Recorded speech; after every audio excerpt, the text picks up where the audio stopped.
TNPSC மற்றும் பொதுத் தேர்வுக்கு படித்து கொண்டிருக்கும் மாணவர்களுக்கு வணக்கம். நாம் இன்றைக்கி பார்க்க போகிறது 10ஆம் வகுப்பு இலக்கண பகுதி இயல் 1. தலைப்பு பார்த்திங்கன்னா எழுத்து, சொல். முதல்ல எழுத்துனா என்னென்னு தெரிஞ்சுக்கிங்க. எழுதப்படுவது எழுது அல்லது எழுப்பப்படுவது எழுத்துன்னு சொல்லுவாங்க. சொல்ல தனியாக பார்க்கலாம். முதல்ல இலக்கணம் எதுக்கு தேவைப்படுது அப்படின்னா, ஒரு மொழியை நம்ம தெளிவுற பேசவும் எழுதவும் உதவுவது இலக்கணம் எனப்படும். அதே மாதிரி மொழியின் சிறப்புகளை அறிந்து கொள்வதற்கு நமக்கு இலக்கணம் துணை செய்கிறது அப்படின்னு சொல்கிறாங்க. முதல்ல எழுத்து பகுதியில் பார்த்திங்க அப்படின்னா 247 எழுத்துக்களை பற்றி படிக்கிறது எழுத்து அப்படின்னு சொல்லுவோம். அதில் நம்ம தனியாக பிரிச்சுடுவோம். முதல் எழுத்துக்கள், சார்பு எழுத்துக்கள் அப்படின்னு பிரிப்போம். முதல் எழுத்துக்கள் பார்த்திங்கன்னா 30 சொல்லுவோம் மொத்தம். அது என்னென்னா உயிரெழுத்து 12, மெய்யை 18, ஆக மொத்தம் 30 பார்த்திங்கன்னா முதல் எழுத்துக்கள் அப்படின்னு சொல்லுவாங்க. அதே மாதிரி இதை சார்ந்து வரக்கூடிய எழுத்துக்களை சார்பு எழுத்துக்கள் சொல்லுவாங்க. இப்போ சார்பு எழுத்துக்கள் டிஎன்பிசியில் எப்படி கேட்பாங்க, சார்பு எழுத்துக்கள் எத்தனை வகைப்படும் அப்படின்னு கேட்கலாம். சார்பு எழுத்துக்கள் மொத்தம் 10. அதாவது உயிரெழுத்து முதல் எழுத்துக்களை சார்ந்து வரக்கூடிய 30 முதல் எழுத்துக்களை சார்ந்து வரக்கூடியது சார்பு எழுத்துக்கள். அது 10 வகைப்படும் சொல்கிறோம். அந்த 10 வகைகள் என்னென்னு பாருங்கள். உயிர்மெய், ஆயுதம், உயிரளபடை, ஒற்றளபடை, குற்றியலுகுரம், குற்றியலுகிரம், ஐகார குறுக்கும், அவுகார குறுக்கும், மகர குறுக்கும், ஆயுத குறுக்குன்னு சொல்லிட்டு சார்பு எழுத்துக்கள் 10 வகைப்படும். அதில் நமக்கு பாடப்பகுதி வந்திருக்கிறது பார்த்திங்கன்னா அளபடை மட்டும் தான் கொடுத்துருக்காங்க. முதல்ல அளபடைன்னா என்ன அப்படின்னா, நீண்டு ஒலிக்கிறதுக்கு பேர் தான் அளபடை. நமக்கு பாடப்பகுதி வந்திருக்கிறது உயிரளபடையும் ஒற்றளபடையும் கொடுத்துருக்காங்க.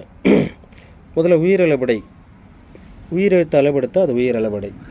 ஒற்றெழுத்து மெய்யெழுத்து அளபெடுத்தால் அது ஒற்றளபடை அப்படின்னு சொல்லுவோம். உயிரளபடை பாருங்கள், எடுத்துக்காட்டு பாருங்கள். இப்போ பேச்சு வழக்கில் நம்ம சில சொற்களை நீட்டி பேசுகிறது வழக்கம். அந்த மாதிரி பேசும்போது என்ன சொல்கிறாங்கன்னா, இனிய ஓசைக்காக நம்ம அந்த மாதிரி இந்த அளபெடுத்தல் அப்படிங்கிற விஷயத்தை நம்ம பயன்படுத்துகிறோம். இந்த இலக்கணத்தை பாருங்கள். அம்மான்னு சொல்கிறோம். இப்போ அம்மான்னு சொல்லும்போது அந்த மா நெடிலுக்கு பக்கத்தில் ஒரு குறியில் வந்திருக்கு. அப்போ நீங்கள் மாவை பிரிக்கும்போது இம்மு ப்ளஸ் ஆ, இறுதியாக நிற்கிற அந்த உயிர் எழுத்து ஆ நெடிலா பக்கத்தில் இன்னொரு குறியில் எழுத்து போடுறாங்க. அதுக்கு இனமான குறியில் எழுத்து ஆ பக்கத்தில் போடுறோம். அப்போ அந்த மாதிரி 3 மாத்திரை அளவு ஒழிக்கக்கூடியது தான் அளபடைன்னு சொல்லுவோம். இப்போ ஆ அம்மா அப்படின்னு சொல்லும்போது நீங்கள் மாவை பிரிக்கும்போது என்ன வரும், இம்மு ப்ளஸ் ஆ வரும், பக்கத்தில் ஒரு குறியில் எழுத்து வரும். அப்போது 2 + 3 ஆங்கிற நெடில் எழுத்துக்கு 2 மாத்திரையும் ப்ளஸ் குறியில் எழுத்தா குறிலாங்கிறதுக்கு 1 மாத்திரை சேர்த்து 3 மாத்திரை அளவு ஒழிக்கிறதுக்கு பேர் தான் அளபடை. இது தம்பி அப்படின்னு சொல்லும்போது இங்கே இப்பு ப்ளஸ் ஈ நெடிலும் பக்கத்தில் இன்னொரு குறியில் எழுத்தும் வருது. ஸோ இந்த மாதிரி வரும்போது இதை என்ன சொல்லுவாங்க, இது எல்லாமே உயிரெழுத்து அளவெடுக்கிறதால இதுக்கு பேர்லாம் உயிரளபடைன்னு சொல்லுவோம்.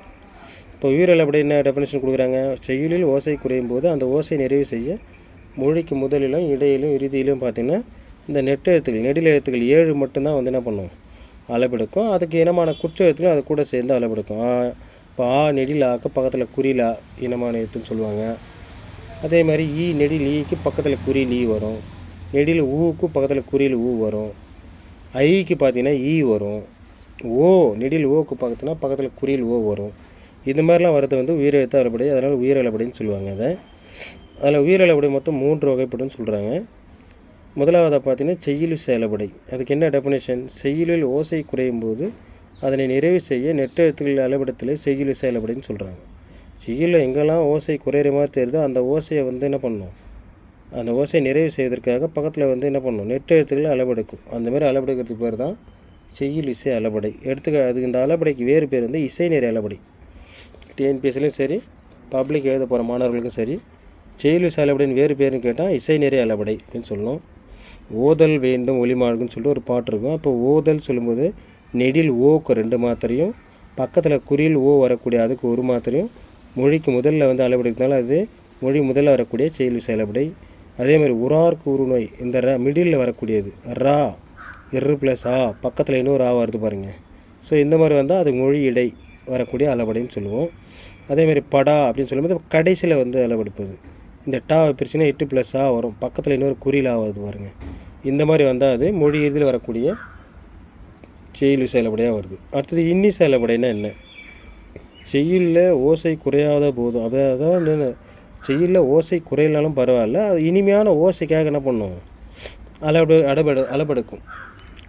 இந்த நெடில் எழுத்துக்கள் அளபெடுக்கும். அந்த மாதிரி அளபெடுக்கிறதுக்கு பேர் தான் அது இன்னிசை அளபடை. பாருங்கள். கெடுப்பதும் கெட்டார்க்கு சார்வாய் மற்றாங்கே எடுப்பதும் எல்லாம் மழை. இப்போ அப்படி சொல்லும்போது பார்த்திங்க அப்படின்னா, அந்த கெடுப்பதும் சொல்லும்போது வெறுமனே தூ நெடில் வந்தாலே போதும், கெடுப்புதும் குறில் வந்தால் கூட போதும். ஆனால் இந்த தூ நெடில் வந்து இத்து ப்ளஸ் ஊ வருது, இதில் பக்கத்தில் ஒரு குறியில் ஊ வருது. ஸோ இந்த மாதிரி வரும்போது இது வந்து இனிமையான ஓசைக்காக அளவெடுக்கிறதுனால அதுக்கு பேர் என்னது, இன்னிசை அளபடைன்னு சொல்கிறோம். அதே மாதிரி தான் எடுப்பதும் அப்படிங்கிறதும். அடுத்தது பாருங்கள், சொல்லிசை அளபடை.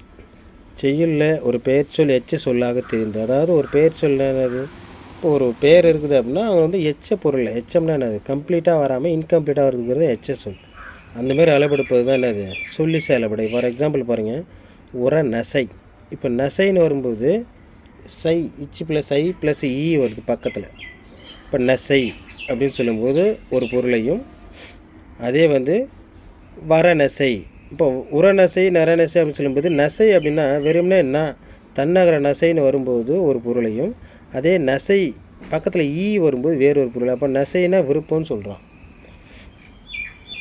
இப்போ விரும்பி என்னும் பொருள் தருவதற்காக நசை. அப்போ அளவெடுக்கும்போது அது என்ன மீனிங்காக மாறுது, விரும்பி அப்படின்னு மாறுது. வெறுமனே அளவெடுக்காத போது நசைனா விருப்பங்கிறதும், அது அளவெடுக்கும்போது நசை அப்படிங்கிறது விரும்பி அப்படிங்கிற பொருளையும் அது மாற்றி கொடுக்குது அப்படின்னு சொல்கிறாங்க. இந்தமாரி வந்து பெயர் சொல் வந்து வினை சொல்லுக்கு அடையாக, அடையினா என்ன, ஒரு இது கொடுத்து சொல்கிறது. இப்போ குறள் எழுதினார் வள்ளுவர், அதுக்கு திருங்கிறது அடைமொழி. சில இடத்தை சேர்த்து திருக்குறள் சொல்கிறோம் இல்லையா, அந்த மாதிரி பெயர் சொல்லுக்கு வினைச்சொல் அடையாக மாறியது. அதே மாதிரி ஒற்றளபடை பாருங்கள், செயலில் ஓசை குறையும் போது அந்த ஓசையில் நிறைவு செய்ய மெய்யெழுத்துக்கள் என்ன பண்ணும், அளவெடுக்கும். அது எல்லா எழுத்தும் அளவெடுக்குமானா அப்படி கிடையாது. கஞ்சன, நமன, வயலல்ல மற்றும் ஆயுதம், இந்த 11 எழுத்து தான் அளவெடுக்கும். இப்போ ஆயுதம் இப்போ அளவெடு இது பாருங்கள், கஞ்சன 3, நமன 3 6, வயலல்ல ஒரு 4, 10 ப்ளஸ் ஆயுத எழுத்து அக்கு, 11 எழுத்து தான் ஒற்றை எழுத்து தான் அளவெடுக்கும்னு சொல்கிறாங்க. 4 எடுத்துக்காட்டு பாருங்கள், எக்கிலங்கிய கையராய் இன்னுயிர். அப்போ எக்கிலங்கிய முதல்ல ஆயுத எழுத்து எப்படி அளவெடுக்குது பாருங்கள்.